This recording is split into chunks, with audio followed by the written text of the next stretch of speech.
पृष्ठभूमि इसकी यही है कि भारतीय जनता पार्टी के जो 9 घोषित प्रत्याशी हैं उनका एक ऑडियो मुझे कल मिला कृष्णा अग्रवाल से बात करते हुए।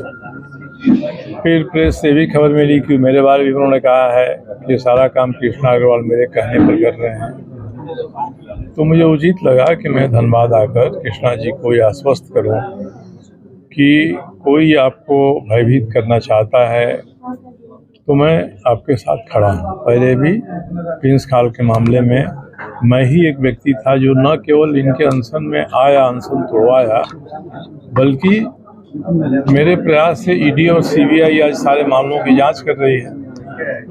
तो इस मामले में किसी ने मुझे निमंत्रण दिया, उस निमंत्रण को पूरा करने के लिए मैं धनबाद आ गया। ये बात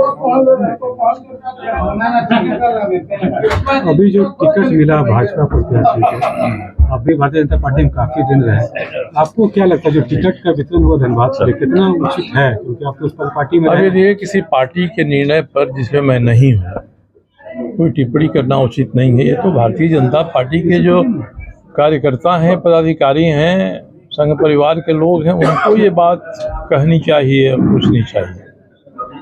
इसलिए मैं इस पर कोई टिप्पणी नहीं करूंगा। जिसको उन्होंने दिया, अब उन्होंने टिकट दिया, उसके बाद जो उनका आचरण है हम सभी उस पर टिप्पणी कर रहे हैं और उनका यह आचरण भय आतंक फैलाने वाला है और इस तरह से भय आतंक फैलाने का काम वो करते रहेंगे तो जिस तरह से प्रिंस खान के खिलाफ मैंने स्टैंड लिया, ईडी सीबीआई से कारण लगी, उसी तरह से ऐसे लोगों के, ऐसे समूहों के जो कारनामे बाघमारा में बीसीसीएल के एरिया 1 से 5 तक है, जहां बिना 1200 रुपया पर टन दिए हुए बीसीसीएल की डीओ लेने वाला कोई भी आदमी कोयला नहीं उठा सकता है, तो मैं इस आतंक को भी दूर करने के लिए मैं आगे प्रयास करूंगा।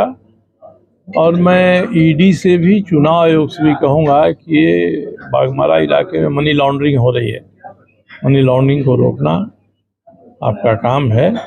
इस चुनाव में वैसे मनी लॉन्ड्रिंग का पैसा खर्च ना हो वह देखना भी आपका काम है। इस चुनाव में मेरी एक महत्वपूर्ण भूमिका होगी, चुनाव के बाद भी होगी। जो मुझे निमंत्रण देगा मैं निमंत्रण पूरा कराने के लिए किसी हद तक जाऊंगा, ये बात मैं स्पष्ट करना चाहता हूँ। सर, लगातार चर्चाओं का बाजार गर्म है कि इसके बाद लोकसभा से निर्दलीय प्रत्याशी भी चुनाव लड़ सकते हैं, इस बात पर कितनी सच्चाई है? निर्दलीय प्रत्याशी का एक हम लोगों का दल बना है, अब संरक्षक मैं उस दल का हूँ, लड़ना होगा हम उस दल से लड़ेंगे। मगर मैं बड़ी उतावला नहीं हूँ कि यहाँ से मैं चुनाव लड़ जाऊँ, नहीं तो मैं भारतीय जनता पार्टी के नेताओं के दरवाजे पर नाक रगड़ते रहता कि भाई अखबार में आ रहा है कि आप धनबाद से मुझे प्रत्याशी बना रहे हैं। मैंने किसी से बात नहीं की, किसी ने मुझसे बात नहीं किया। फिर ये बात उठी कि नीतीश कुमार जी मेरे परम मित्र हैं, वो भारतीय जनता पार्टी से एक टिकट मांगेंगे और वो मुझे दिलवा देंगे धनबाद का। तब मैंने प्रेस कॉन्फ्रेंस बुलाकर खंडन किया कि जमशेदपुर पूर्वी की जनता ने मेरे ऊपर जो उपकार किया है मैं उसका ऋण चुका रहा हूँ, ऋण चुकाना बाकी है। इसलिए मेरे मन में कोई उतावलापन नहीं है।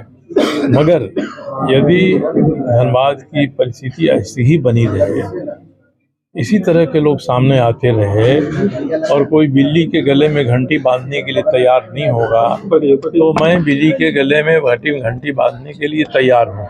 यही मैं आज आपके बीच में कह सकता हूँ। चुनाव लड़ने की बात तब आएगी जब नॉमिनेशन शुरू हो जाएगा। मतलब लड़ेंगे आप चुनाव? अब मैंने जो उसमें से कहा, आप उसका निष्कर्ष निकालिए। निष्कर्ष यही है कि बिल्ली के गले में घंटी आप बांधेंगे? तो मैं तो आज भी बांध ही रहा हूँ। बिल्ली के गले में घंटी बांधने के लिए मैं आप लोगों के मैदान में उतरकर भी बांधने के लिए मैं तैयार हूँ। मगर चुनाव लड़ना ही मेरे प्राथमिकताओं में शामिल नहीं है। विधानसभा, लोकसभा का सदस्य नहीं रहते हुए भी मैं दामोदर को स्वच्छ और निर्मल बनाने के लिए 2004 से प्रयास कर रहा हूँ। उस प्रयास का परिणाम हुआ है और दामोदर आज साफ हैं। तो दामोदर पुकारते हैं तो जैसे किसी को 2014 में माँ गंगा ने पुकारा था, वैसे ही अगर विष्णु स्वरूपा परम पिता तुल्य दामोदर मुझे पुकारते हैं तो मुझे यहाँ आने में कोई एतराज़ नहीं है। उनके आदेश का पालन मैं जरूर करूँगा। प्रिंस खान से और एक से तुलना कर रहे हैं जो फोन की उस मामले पर, क्या प्रिंस खान से तुलना किया जा रहा है क्या, जो भाजपा प्रदेश से भी है? जो वातावरण बना है उसको हम लोग प्रतीकों के माध्यम से समझ रहे हैं। जो चीज़ें बाघमारा में हो रही हैं कोयला खदानों के मामले में, उसको भी प्रतीक रूप में समझ लिए। दुबई से बैठ के प्रिंस खान जो कर रहे हैं वह प्रतीक के रूप में है। दोनों में व्यक्तिगत कोई तुलना नहीं है, ना मैं किसी का व्यक्तिगत नाम लेना चाहता हूं, क्योंकि जब चुनाव आचार संहिता घोषित हो गई है तो बातचीत करने में हम सीमा मर्यादा का पालन नहीं करेंगे तो उससे अपना भी नुकसान होगा। झारखंड में ऐसे और भी कितने सभी पार्टियों में मिलाकर कैसे इतने प्रमुख प्रत्याशी होंगे जो इस तरह के आपराधिक घटनाओं वाले शामिल होंगे? और भी कोई प्रत्याशी है? पूरी सूची नहीं है। देखिए, केस मुकदमा तो मेरे ऊपर ही आधा दर्जन मुकदमा यहाँ के स्वास्थ्य मंत्री जो धनबाद के प्रभारी हैं सरकार में, मेरे ऊपर उन्होंने किया है। 6 मुकदमे मेरे ऊपर हैं।